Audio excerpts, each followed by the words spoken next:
तो बच्चों आज हम कीटोन के रासायनिक गुण देखने वाले हैं। पिछले वीडियो में हमने कीटोन की विधियां और कीटोन क्या होता है वो देखा था और कीटोन बनाने की विधियां देखी थी। तो इस वीडियो में हम कीटोन बनाने के रासायनिक गुण देखने यानी कीटोन के रासायनिक गुण देखने वाले हैं। क्लास 12th केमिस्ट्री का जो आपका चैप्टर है एल्डिहाइड कीटोन और कार्बोक्सिलिक अम्ल उसी चैप्टर से लिया गया है। यहाँ रासायनिक गुण का मतलब होता है यानी कि जो कीटोन है ये कैसा तत्व है, यानी कि इसको जब किसी तत्व के साथ मिलाया जाएगा तो हमें क्या प्राप्त होगा, यानी कि इसकी क्वालिटी क्या है, इसमें क्या गुण है। तो वही उन्हीं गुणों को आपको बताना होता है। तो सब कोई 2 गुण बता सकते हैं या 3, अगर आपको पता है तो 3 बता सकते हैं। इसमें आपको लिमिट नहीं होती, 2, 3, 4 जितने अगर आपको तैयार है उतने लिख सकते हैं, ठीक। वरना आपको पर्टिकुलर लिमिट बता देगा कि कोई 2 गुण बताइए, रासायनिक गुण बताइए। तो यहाँ जो पहला गुण यहाँ पे दिया हुआ है उसे हम देख लेते हैं, उसके बाद दूसरा गुण देखेंगे। पहला गुण दिया हुआ है यहाँ पे क्लोरोफॉर्म से क्रिया, यानी कि जब कीटोन की क्लोरोफॉर्म से क्रिया कराई जाती है तो हमें क्या प्राप्त होता है। तो यहाँ पे लिखा हुआ है कि पोटेशियम हाइड्रोक्साइड आपका क्या होता है, KOH, इसे पोटेशियम हाइड्रोक्साइड बोलते हैं, कि उपस्थिति में कीटोन की क्रिया क्लोरोफॉर्म से कराने पर क्लोरोटोन प्राप्त होता है, यानी कि जब कीटोन की अभिक्रिया क्लोरोफॉर्म से कराई जाएगी, यहाँ पे ये आपका कीटोन है। किसकी उपस्थिति में बोल रहा था, पोटेशियम हाइड्रोक्साइड। तो पोटेशियम हाइड्रोक्साइड की उपस्थिति ले ली है तो हमें क्या प्राप्त हो रहा है, क्लोरोटोन प्राप्त हो रहा है। अब देखना यहाँ पे क्लोरोटोन कैसे प्राप्त होगा। जो ये H है, ये C के बाद वाला H है, ये उठकर इसके साथ OH बना लेगा। ये सिंगल बॉन्ड में यहाँ जुड़ जाएगा OH के साथ, क्योंकि जो O है ये एक बॉन्ड H के साथ जुड़ेगा और एक बॉन्ड C के साथ जुड़ेगा। तो O के 2 बॉन्ड पूरे हो गए, ठीक।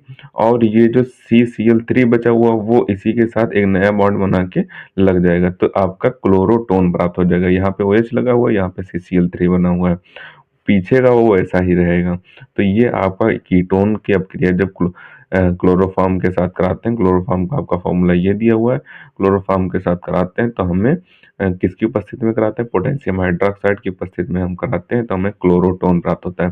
तो ये एक बेसिक सा गुण है जो कीटोन में गुण पाया जाता है, यानी कि कीटोन की अपक्रिया जब क्लोरोफॉर्म से कराएंगे तो हमें ये प्रोडक्ट प्राप्त होगा। तो इन्हीं को रासायनिक गुण बोलते हैं, यानी कि कीटोन के रासायनिक गुण अगर आपसे पूछे तो कीटोन की अपक्रिया किसी एक तत्व से आपको करानी होगी, वो अपक्रिया होनी चाहिए, तो वो उस अपक्रिया का आपको प्रोडक्ट बना के दिखा देना है, तो ये रासायनिक गुण हो जाते हैं, ठीक। कोई भी नेम रिएक्शन जो कीटोन के साथ अपक्रिया हो रही है तो वो आप भी लिख सकते हैं, वो नेम रिएक्शन भी लिख सकते हैं, या फिर आप ये जो सिंपल रिएक्शंस होते हैं उनमें से भी कोई उठा सकते हैं, ठीक। दूसरा यहाँ पे रासायनिक गुण दिया हुआ है, वो दिया हुआ है शांत सल्फ्यूरिक अम्ल से क्रिया, यानी कि इसको सल्फोनीकरण भी बोलते हैं, यानी कि सल्फ्यूरिक अम्ल से क्रिया कहें या फिर सल्फोनीकरण कहें। तो ये आपकी अब क्रिया भी देख लेते हैं।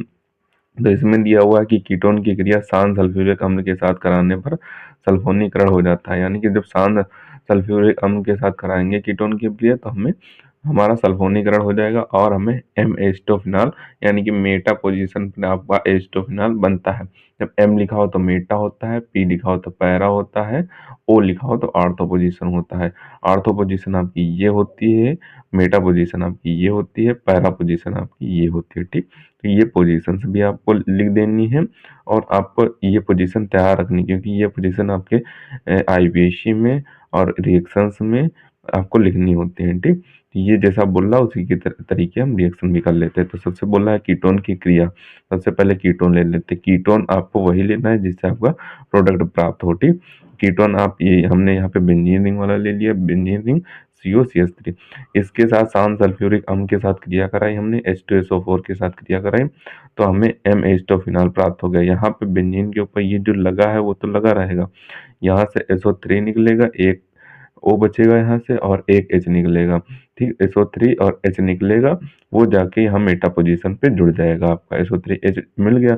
यहाँ एक H बचा, यहाँ एक O बचा, और यहाँ से जो एक H खाली हुआ वो इसी H2 के साथ मिल जाएगा, इसी H के साथ मिलकर H2O बना लेगा, तो ये H2O मुक्त हो जाएगा। तो यहाँ पे M एस्टोफिनॉल आपका प्राप्त हो रहा है। किससे प्राप्त हो रहा है कि जब कीटोन की अपक्रिया शांत सल्फ्यूरिक अम्ल के साथ कराते हैं तो हमें M एस्टोफिनॉल प्राप्त होता है।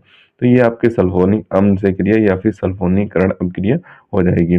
तो अगर आपसे किसी भी प्रोडक्ट के यानी कि किसी भी तत्व का रासायनिक गुण पूछे तो उसी तत्व को आपको उसी तत्व के साथ किसी भी तत्व की अभिक्रिया करा देनी है, जिससे अभिक्रिया हो जाए और आपका उत्पाद प्राप्त हो जाए, तो आपको उसी को रासायनिक गुण में लिख देना है। तो यही आपके रासायनिक गुण होते हैं। तो हमने कीटोन के रासायनिक गुण देख लिए।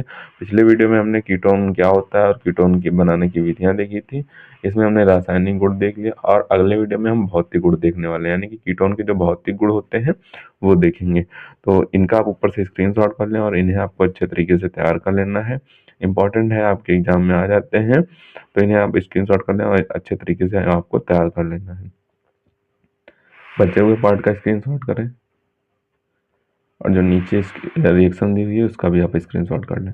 तो इसे आपको अच्छे तरीके से तैयार कर लेना है। आपके एग्जाम में पूछ दिया जाता है कि कीटोन क्या होता है, इसके बनाने की विधियां, रासायनिक गुण तथा भौतिक गुण लिखिए। पूरा 5 नंबर का क्वेश्चन आएगा, या फिर कीटोन का आएगा, या फिर एल्डिहाइड का आएगा, या फिर कार्बोक्सिलिक अम्ल का आएगा। एक तो आता ही तीनों में से।